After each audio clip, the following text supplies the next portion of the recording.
Ekonomi mikro adalah ilmu yang mempelajari kegiatan ekonomi dari produsen dan konsumen dalam mengalokasikan sumber daya produksi. Ekonomi memiliki banyak cabang ilmu, salah satunya ekonomi mikro.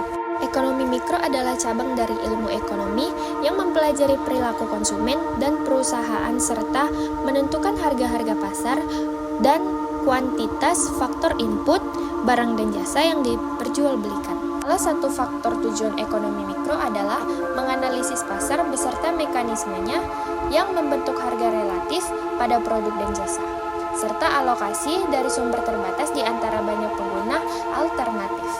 Ekonomi mikro juga menganalisis kegagalan pasar, yaitu ketika pasar gagal dalam memproduksi hasil yang efisien. Ruang lingkup ekonomi mikro sendiri mempelajari seputar hal-hal yang melingkup perilaku konsumen dan pasar di sekitar individu ataupun perusahaan. Kemudian, kita ketahui apa saja ruang lingkup pada ekonomi mikro. Berikut ini beberapa di antaranya. Poin pertama, interaksi di pasar barang. Poin yang kedua ada perilaku penjual dan konsumen. Poin ketiga, kita memiliki interaksi di pasar faktor produksi. Di poin keempat ada teori nilai guna. Yang kelima, teori struktur pasar. Dan yang terakhir, elastisitas harga. Baiklah, selanjutnya kita langsung aja masuk ke teori ekonomi mikro. Analisis ekonomi mikro atau mikroekonomi terbagi lagi menjadi 4 di antaranya. 1. Teori harga. Teori harga sendiri menjelaskan tentang harga keseimbangan antara penjual dan pembeli, di mana keduanya melakukan proses tawar-menawar hingga tercapai suatu kesepakatan pada tingkat harga tertentu. Yang kedua, teori produksi. Teori produksi juga digunakan sebagai dasar dalam menganalisis tingkat dan biaya yang digunakan dari suatu produk produksi. Yang ketiga, teori distribusi. Teori ini sebagai bahan pertimbangan waktu pemesanan, ketahanan produk, dan jarak di antara produsen dan konsumen. Yang keempat, kita ada teori konsumsi, adalah teori yang mengacu kepada perilaku beragam konsumen dalam konteks memenuhi kebutuhannya. Kemudian kita masuk ke contoh kebijakan ekonomi mikro. Berikut ini beberapa contoh nyata kebijakan ekonomi mikro. Yang pertama, kebijakan harga terendah.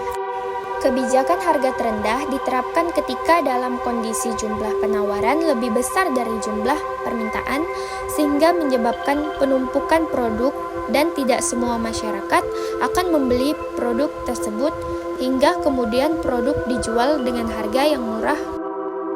Yang kedua, ada kebijakan harga tinggi. Kebijakan harga tinggi diterapkan ketika kondisi pasar mengalami ketidakpastian harga, yaitu melonjak harga menjadi sangat tinggi. Pada keadaan ini, stok barang sangat kurang sehingga pada konsumen ingin membeli produk tersebut untuk kemudian diperjualbelikan kembali dengan harga yang tinggi. Yang terakhir, kita masuk ke tujuan ekonomi mikro.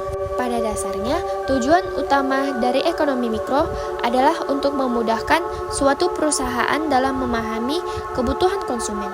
Meski begitu, ekonomi mikro juga memiliki tujuan lain, yaitu untuk melakukan sebuah analisis terhadap harga pada suatu produk yang akan diperjualbelikan. Bukan hanya harga saja, tetapi bisa juga diterapkan pada harga jasa. Dan juga untuk menganalisis apabila terjadi kegagalan pasar. Dengan kata lain, produk yang dipasarkan kemudian gagal bisa dievaluasi menjadi lebih baik lagi, sehingga mampu bersaing dengan kompetitor. Demikian kiranya yang bisa saya sampaikan, kurang lebihnya saya mohon maaf jika ada salah kata ucapan. Saya pamit undur diri.